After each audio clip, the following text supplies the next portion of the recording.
All right, so today we're going to go over a few shortcuts for the ACT English section that I've come across over the past couple of years. This list is still a work in progress. I pulled this from reoccurring shortcuts I keep using in my workshops, my classes. So I'm trying to put them all in one place. So whenever you have a who versus whom question, the shortcut I use is who goes before the verb and whom goes after the verb. For the it's questions, ITS is a singular possessive pronoun. IT apostrophe S is a contraction for it is. And ITS apostrophe is not a word. I can't emphasize that enough. I still see students choose this word and it's not a word. So when it comes to commas, okay, so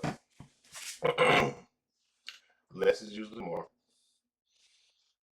Make sure you have the commas that you need. For example, if you have a complex sentence, of course, if you have a dependent clause followed by a dependent clause, there needs to be a comma separating those.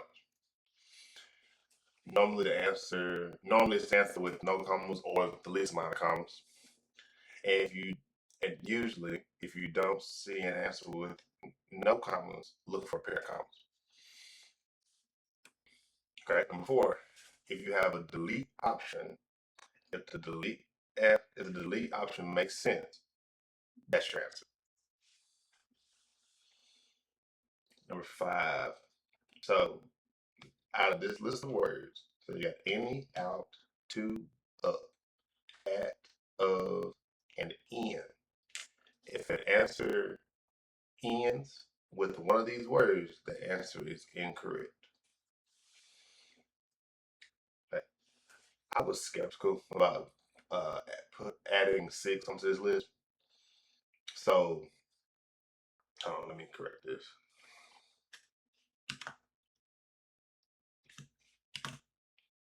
All right, so out of all the test questions I've answered, whenever the word which is used, it's never been correct answer. Now, if anyone watching this and they find an answer where which was in it, I'll make a new video and I correct it. But I've never chosen the answer where which was an answer.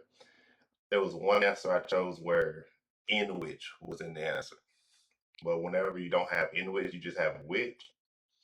I've never chosen the answer with just which.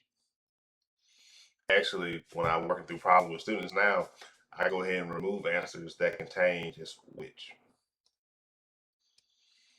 And number 7, if you're taking HT before, the yes, yes, no, no should look familiar. Well, you have your first 2 answer choices are yes, second 2 are no, and then you have like reasons as to why it's yes or no. A lot of students mess up because they try to look at the reason first. Figure out if it's yes or no first. That should be the easy part. Once you figure that out, 2 of your answer choices are gone, and then look at the reasoning. All right, that's it for this video. If you learn anything from this video, please like, comment, subscribe, and I'll see you in the next one.